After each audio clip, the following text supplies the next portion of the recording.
بسم اللہ الرحمن الرحیم۔ حلیمہ سعدی رضی اللہ تعالیٰ عنہ جب آپ صلی اللہ علیہ وسلم کو آپ کی والدہ ماجدہ کی اجازت کے ساتھ دوبارہ بنو سعد لے آئیں تو پھر آپ اپنے رضائی بھائیوں کے ساتھ جنگل میں بکریاں چرانے جانے لگے۔ ایک مرتبہ کا واقعہ ہے کہ آپ اپنے رضائی بھائیوں کے ہمراہ جنگل میں بکریاں چرانے گئے ہوئے تھے کہ اچانک آپ کا ایک رضائی بھائی دوڑتا ہوا آیا اور اس نے بتایا کہ 2 سفید پوش آدمی آئے ہیں اور ہمارے قریشی بھائی کو زمین پر لٹا کر ان کا شکم مبارک چاک کیا ہوا ہے اور اس کے بعد اس کو سی دیا ہے۔ یہ خبر سنتے ہی حلیمہ اور ان کے شوہر کے ہوش اڑ گئے اور فوراً وہ اس طرف دوڑے اور جا کر کے دیکھا آپ صلی اللہ علیہ وسلم کھڑے ہوئے تھے، آپ کو اپنے سینے سے لگا لیا اور آپ سے پوچھا یہ سارا کیا معاملہ تھا۔ آپ نے ساری بات بیان کی۔ اس کے بعد حلیمہ سعدیہ آپ کو لے کر اپنے گھر واپس تشریف لے آئی۔ شق صدر کا واقعہ آپ صلی اللہ علیہ وسلم کو 4 مرتبہ پیش آیا پوری عمر میں۔ ایک روز آپ صلی اللہ علیہ وسلم جنگل میں اپنے رضائی بھائیوں کے ساتھ بکریاں چرا رہے تھے کہ 2 فرشتے حضرت جبرائیل علیہ السلام اور حضرت میکائیل علیہ السلام سفید پوش انسانوں کی شکل میں ایک سونے کا تشت لے کر حاضر ہوئے جو کہ برف سے بھرا ہوا تھا۔ پھر آپ صلی اللہ علیہ وسلم کا شکم مبارک چاک کر کے قلب مطہر کو باہر نکالا، پھر قلب کو چاک کیا اور اس میں سے 1 یا 2 خون کے جمے ہوئے ٹکڑے نکالے اور بتایا کہ یہ شیطان کا حصہ ہے۔ پھر شکم اور قلب کو اس تشت میں رکھ کر برف سے دھویا اور اس کے بعد قلب مبارک کو اپنی جگہ پر رکھ کر سینے پر ٹانکے لگا دیے اور دونوں شانوں کے درمیان ایک مہر لگا دی۔ دوسری مرتبہ شق صدر کا واقعہ آپ صلی اللہ علیہ وسلم کے ساتھ 10 سال کی عمر میں پیش آیا، اور تیسری بار شق صدر کا واقعہ آپ صلی اللہ علیہ وسلم کے ساتھ بعثت کے وقت پیش آیا، اور اس کے ساتھ آخری اور چوتھی مرتبہ شق صدر کا واقعہ معراج کے وقت پیش آیا۔ پہلی مرتبہ جو آپ صلی اللہ علیہ وسلم کے ساتھ شق صدر کا واقعہ پیش آیا تو اس وقت آپ حلیمہ سعدیہ رضی اللہ تعالیٰ عنہ کی پرورش میں تھے، اور یہ شق صدر کا واقعہ کیا تھا کہ قلب مبارک کو چاک کر کے ایک سیاہ نقطہ نکالا گیا۔ در حقیقت میں وہ نقطہ گناہ اور معصیت کا مادہ تھا جس سے آپ صلی اللہ علیہ وسلم کے قلب مطہر کو پاک کر دیا، اور نکالنے کے بعد قلب مبارک کو دھویا اس لیے گیا تاکہ معصیت کا کوئی بھی نشان اور اثر اور ذرہ بھی باقی نہ رہے، اور برف سے اس لیے دھویا گیا کہ گناہوں کا مزاج گرم ہے، اس لیے معصیت کے بجھانے کے لیے صرف برف کا استعمال کیا گیا کہ حرارت عصیاں کا نام و نشان بھی باقی نہ رہے۔ جیسے کہ قرآن شریف میں بھی ہے، ان الذین یأکلون اموال الیتامی ظلما انما یأکلون فی بطونہم نارا، کہ جو لوگ یتیموں کا مال کھاتے ہیں وہ اپنے پیٹوں میں آگ بھرتے ہیں۔ اس آیت سے صاف ظاہر ہوتا ہے کہ مال حرام اگرچہ دنیا میں کتنا ہی آرام دہ اور ٹھنڈا کیوں نہ ہو، لیکن عالم آخرت کے لحاظ سے اس کا مزاج گرم ہی ہے۔ جیسے صبر کا مزاج اس عالم میں حنظل ایلوا سے زیادہ تلخ اور سخت کڑوا ہے، مگر آخرت میں شہد سے زیادہ مٹھاس پائی جاتی ہے۔ آپ صلی اللہ علیہ وسلم کے ساتھ جو شق صدر کا واقعہ پیش آیا تو اس کے بعد مہر کیوں لگائی گئی؟ جب بھی کسی چیز کی حفاظت کرنا مقصد ہوتی ہے تو اس چیز کو پیک کر کے اس کے اندر چھپا کے اس کے اوپر مہر لگا دی جاتی ہے تاکہ جو بھی چیز اس میں موجود ہے وہ باہر نہ نکلنے پائے۔ جیسے ہیرے جواہرات اور قیمتی چیز بھر کر تھیلی کے اوپر مہر لگا دی جاتی ہے کہ کوئی بھی موتی اور کوئی بھی قیمتی ہیرا اس سے باہر نہ نکل پائے۔ اسی طرح آپ علیہ الصلوۃ والسلام کے قلب مبارک کو علم و حکمت سے بھر کر دونوں شانوں کے درمیان مہر لگا دی گئی تاکہ اس خزانے سے کوئی بھی چیز ضائع نہ ہو سکے۔ شق صدر سے قلب مبارک کا اندرونی حصہ شیطان کے اثر سے پاک کیا گیا، اور دونوں شانوں کے درمیان قلب کے مقابل بائیں طرف ایک مہر لگا دی گئی تاکہ قلب مبارک شیطان کے وساوس اور بیرونی حملوں سے محفوظ رہے، کیونکہ شیطان اسی جگہ سے انسان کے دل پر حملہ آور ہوتا ہے اور وسوسے ڈالتا ہے۔ جیسا کہ عمر بن عبدالعزیز رحمۃ اللہ علیہ سے کسی نے پوچھا کہ شیطان کس طرح وسوسے ڈالتا ہے تو انہوں نے فرمایا کہ ایک شخص نے اللہ رب العزت سے درخواست کی کہ اے اللہ، مجھے شیطان کے وسوسے ڈالنے کا راستہ دکھلا دیجئے کہ وہ کس راستے سے آ کر انسان کے دل میں وسوسے ڈالتا ہے۔ تو اللہ کی طرف سے دونوں شانوں کے درمیان دل کی جو جگہ ہے اس کے بائیں جانب کی طرف اس کو دکھلایا گیا کہ شیطان اس راستے سے آ کر انسان کے دل میں وسوسے ڈالتا ہے، اور جب بندہ اللہ کے ذکر میں لگ جاتا ہے، اللہ کی یاد میں لگ جاتا ہے، تو شیطان فوراً پیچھے ہٹ جاتا ہے۔ شق صدر کے ذریعے سے جس طرح قلب مبارک کا اندرونی حصہ شیطانی اثر سے پاک کیا گیا، تو اسی طرح پشت کی جانب مہر لگا کر باہر سے بھی شیطان کی آمد کا راستہ بند کر دیا گیا۔ بعض حضرات فرماتے ہیں کہ مہر نبوت ابتدائے ولادت سے تھی،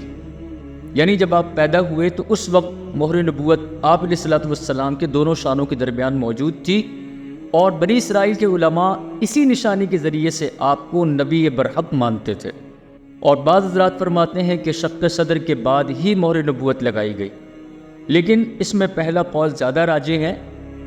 کہ مہر آپ علیہ الصلوۃ والسلام کے ولادت کے وقت سے موجود تھی۔ جب یہ شق صدر کا واقعہ پیش آ گیا تو اس کے بعد حضرت حلیمہ سعدیہ کو اندیشہ ہوا کہ کہیں آپ کو کوئی صدمہ نہ پہنچے، آپ کو کوئی تکلیف نہ ہو، آپ کسی پریشانی میں مبتلا نہ ہو جائیں، تو اس ڈر سے آپ علیہ الصلوۃ والسلام کو لے کر آپ کی والدہ ماجدہ حضرت آمنہ کے پاس تشریف لے آئیں اور ان سے سارا واقعہ بیان کیا۔ اب جب حضرت آمنہ نے ان سے یہ سارا واقعہ سنا، ساری بات سنی، تو بالکل بھی پریشانی کا اظہار نہ کیا، بلکہ خاموشی کے ساتھ ساری بات سن کر مسکرائی اور کہنے لگی کہ جب آپ علیہ الصلوۃ والسلام میرے بطن میں تھے تو اس وقت جن انوارات اور تجلیات اور برکات کا میں نے مشاہدہ کیا اس کو میں کبھی نہیں بھول سکتی۔ یہ بہت بڑی شان والا اور عظمت و رفعت والا میرا بیٹا ہے، اس مولود مسعود تک شیطان کی رسائی بالکل بھی ممکن نہیں ہو سکتی۔ اللہ رب العزت اپنے اس پیارے بندے کی حفاظت فرماتا ہے اور فرماتا رہے گا۔ خیر، یہ سارا واقعہ معاملہ سن کر حضرت حلیمہ سعدیہ رضی اللہ تعالیٰ عنہ اپنے گھر تشریف لے آئیں۔ حضرت آمنہ نے یہ بھی فرمایا کہ آپ پریشان نہ ہوں، کوئی بھی آپ صلی اللہ علیہ وسلم کو کسی بھی طریقے سے کسی بھی قسم کی تکلیف نہیں پہنچا سکتا۔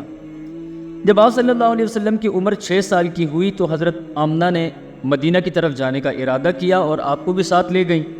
اور ایمن بھی آپ کے ساتھ تھیں۔ 1 ماہ اپنے میکے میں قیام فرمایا، پھر اس کے بعد آپ کو لے کر جب واپس ہوئی تو واپسی پر مقام ابوا میں حضرت آمنہ کا انتقال ہو گیا اور پھر اسی مقام پر مدفون ہوئی۔ انا للہ و انا الیہ راجعون۔ ایمن آپ صلی اللہ علیہ وسلم کو لے کر جب مکہ حاضر ہوئی تو آپ صلی اللہ علیہ وسلم کے دادا حضرت عبد المطلب کے حوالے کر دیا۔ عبد المطلب ہمیشہ آپ کو اپنے ساتھ رکھتے، جب حرم مکہ میں حاضر ہوتے تو خانہ کعبہ کے سائے میں آپ کے لیے ایک خاص فرش بچھاتے اور پھر اس پر آپ صلی اللہ علیہ وسلم بلا تکلف تشریف فرما ہو جاتے تھے۔ کسی بھی شخص کی مجال نہ ہوتی کہ اس پر بیٹھنا تو دور کی بات کوئی پاؤں رکھ کر بھی گزر جائے، اور عبد المطلب کے بیٹے بھی اگر آ کر بیٹھتے اس مسند شریف کے سائڈوں پر ہو کر بالکل اس مسند سے دور ہٹ کر بیٹھا کرتے تھے، صرف ادب اور مقام کی وجہ سے۔ 2 سال تک آپ صلی اللہ علیہ وسلم اپنے دادا عبد المطلب کی تربیت میں رہے۔ آپ صلی اللہ علیہ وسلم کی عمر مبارک 8 سال تک ہوئی تو عبد المطلب بھی اس دنیا سے رخصت ہو گئے۔ عبد المطلب نے اپنے انتقال کے وقت آپ صلی اللہ علیہ وسلم کو ابو طالب کے سپرد کیا اور ساتھ میں یہ بھی فرمایا کہ میرے اس پیارے سے بیٹے کو بہت ہی نہایت احترام، عزت، شفقت اور خوب اکرام کے ساتھ اس کی تربیت اور کفالت کرنا۔ ایمن کہتی ہیں کہ جس وقت عبد المطلب کا جنازہ اٹھایا تو اس وقت آپ صلی اللہ علیہ وسلم پیچھے پیچھے روتے روتے ہوئے چلے جاتے تھے۔ آپ صلی اللہ علیہ وسلم اپنے دادا عبد المطلب کی وفات کے بعد اپنے چچا ابو طالب کی زیر تربیت رہے۔ ابو طالب نے آپ کی خوب دیکھ بھال کی، خوب آپ کا اعزاز و اکرام، شفقت اور محبت کے ساتھ آپ کی پرورش فرمائی،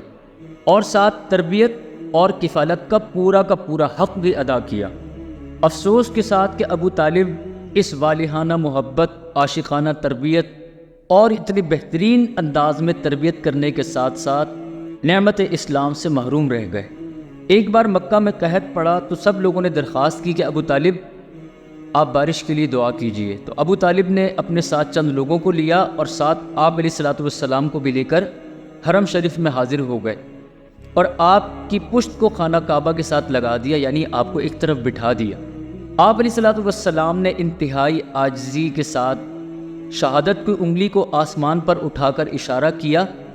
تو کہیں پر کوئی بھی بادلوں کا نشان اور کوئی بھی چیز نہ تھی، لیکن آپ علیہ الصلوۃ والسلام نے جیسے انگلی اٹھائی تو فوراً ایک بادل نے آ کر سایہ کیا، اور اس کے ساتھ ساتھ ایسے بادل امنڈ آئے اور اتنی جم کے بارش ہوئی کہ تمام ندی نالے بہہ گئے، اور اسی میں وسار قحط بھی دور ہو گیا۔ آپ صلی اللہ علیہ وسلم جب 12 سال کی عمر کو پہنچے تو ابو طالب نے قریش کے قافلے تجارت کے ساتھ شام کی طرف جانے کا ارادہ کیا، تو راستے کے سفر کے پریشانیاں اور دوسری چیزوں کا خیال کرتے ہوئے آپ کو ساتھ نہ لے جانے کا ارادہ کیا، لیکن آپ کے چہرے پر وہ افسردگی کے آثار دیکھنے کے بعد آپ علیہ الصلوۃ والسلام کو اپنے ساتھ لے لیا۔ جب بصرہ کے قریب پہنچے تو وہاں پر ایک نصرانی راہب تھا جس کا نام جرجیس تھا اور بحیرہ راہب کے نام سے مشہور تھا۔ اس نے آپ علیہ الصلوۃ والسلام کی جو علامات پڑھی تھی آسمانی کتب میں، وہ ان سے بخوبی واقف تھا، بہتر انداز میں جانتا تھا۔ تو جب یہ قافلہ وہاں پر پہنچا تو عموماً اس شخص کی عادت یہ تھی، یہ نہ کسی کے پاس جاتا تھا، نہ ملتا تھا، اور نہ کسی سے سلام کلام کرتا تھا۔ لیکن جب یہ قافلہ وہاں پر پہنچا تو یہ شخص اپنی جگہ سے نکل کر آیا اور ہر ایک شخص کو، قافلے والوں کو، حیران ہونے والی نظروں سے دیکھنے لگا، اور اس کے بعد آپ صلی اللہ علیہ وسلم کا ہاتھ پکڑ لیا اور کہنے لگا، یہی تو وہ سردار ہیں دونوں جہانوں کے کہ جن کو اللہ تعالیٰ دونوں جہانوں کے لیے رحمت بنا کر بھیجے گا، یہی وہ آخری نبی امی ہیں۔ قریش کے لوگوں نے اس سے پوچھا کہ آپ کو کیسے پتہ یہ بات، آپ کس طرح یہ بات کر سکتے ہیں؟ تو اس راہب نے کہا کہ جس وقت آپ لوگ گھاٹی سے نکلے تو کوئی شجر اور حجر، کوئی درخت، کوئی پتھر ایسا نہ تھا جس نے جھک کر اس مبارک شخصیت کو سلام پیش نہ کیا ہو اور سجدہ نہ کیا ہو۔ شجر اور حجر صرف نبی ہی کے سجدہ کر سکتے ہیں، اور اس کے علاوہ میں مہر نبوت سے بھی پہچانتا ہوں جو سیب کے مشابہ ہے اور آپ صلی اللہ علیہ وسلم کے دونوں شانوں کے درمیان موجود ہے۔ راہب نے جب یہ بتایا تو سب اس بات پر بہت زیادہ حیران ہوئے۔ اس راہب نے پہلے کبھی کسی کا نہ اکرام کیا تھا، اس بندے نے ملنا جلنا بھی کبھی کسی سے نہ رکھا۔ اس کے بعد راہب نے جا کر پورے قافلے کے لیے کھانا تیار کروایا، صرف ایک آپ صلی اللہ علیہ وسلم کی وجہ سے، اور جب کھانا لے کر آیا تو آپ علیہ الصلوۃ والسلام وہاں موجود نہ تھے، تو اس نے پوچھا کہ آپ صلی اللہ علیہ وسلم کے متعلق کہ کہاں ہیں؟ تو پتہ چلا کہ اونٹ چرانے کے لیے جنگل کی طرف گئے ہیں۔ ایک آدمی کو بھیج کر آپ کو بلانا چاہا، تو جس وقت آپ صلی اللہ علیہ وسلم تشریف لائے تو ایک بادل کا ٹکڑا آپ علیہ الصلوۃ والسلام پر سایہ کیے ہوئے تھا۔ جب آپ صلی اللہ علیہ وسلم اپنے قوم کے قریب پہنچے تو دیکھا کہ لوگ آپ سے پہلے درخت کے سائے میں موجود ہیں، اور سب نے اپنے اپنے سائے میں جگہ لے چکی ہے، لہٰذا اب کوئی سایہ نہیں ہے کہ جہاں پر آپ تشریف فرما ہوں۔ آپ صلی اللہ علیہ وسلم ایک طرف سائڈ میں ہو کر کے تشریف فرما ہو گئے تو کیا منظر دیکھا کہ بیٹھتے ہی ایک درخت نے جھک کر فوراً آپ علیہ الصلوۃ والسلام پر سایہ کر دیا۔ راہب نے کہا، ذرا اس درخت کو دیکھو کہ کس طرح آپ علیہ الصلوۃ والسلام کی طرف مائل ہوا ہے، اور پھر کھڑے ہو کر لوگوں کو قسمیں دینے لگا کہ آپ لوگ ان کو روم کی طرف نہ لے جانا، رومی اگر ان کو دیکھ لیں گے تو آپ کی صفات، آپ کی علامات سے آپ کو پہچان لیں گے، اور پھر آپ صلی اللہ علیہ وسلم کو ایذا پہنچانے اور قتل کرنے کے درپے ہو جائیں گے۔ ابھی راہب یہ بات کر ہی رہا تھا کہ اس نے ایک طرف دیکھا تو روم کے 7 آدمی کسی کو تلاش کرتے ہوئے اس طرف آ رہے تھے۔ راہب نے ان سے پوچھا، کس ارادے سے آئے ہو، کس کو تلاش کر رہے ہو؟ تو ان رومیوں نے کہا کہ ہم اس نبی کی تلاش میں ہیں کہ جس کی نشانیاں توریت اور انجیل میں مذکور ہیں، وہ اس مہینے میں سفر کے لیے نکلا ہے، تو ہم نے ہر طرف آدمی روانہ کیے ہیں تاکہ ہم اس کو تلاش کر سکیں۔ راہب نے ان سے پوچھا کہ اچھا یہ بتاؤ کہ جس چیز کا اللہ رب العزت نے ارادہ فرما لیا ہو تو کیا اس کو کوئی ہونے سے روک سکتا ہے؟ تو رومیوں نے کہا بالکل بھی نہیں۔ اس کے بعد رومیوں نے اس راہب سے کہا کہ ہم آپ سے وعدہ کرتے ہیں کہ ہم اس نبی کو بالکل بھی تکلیف نہیں پہنچائیں گے، اور وہ 7 رومی آدمی پھر بحیرہ راہب کے پاس ہی رک گئے، اور جس ارادے سے وہ لوگ وہاں سے نکلے تھے وہ ارادہ بھی انہوں نے ترک کر دیا۔ اس کے بعد راہب نے لوگوں سے پوچھا کہ اس کا ولی کون ہے؟ تو لوگوں نے ابو طالب کی طرف اشارہ کیا، تو راہب نے کہا کہ ان کو واپس بھیج دیں۔ تو ابو طالب نے آپ کو ابو بکر اور بلال کے ساتھ مکہ مکرمہ واپس بھجوا دیا۔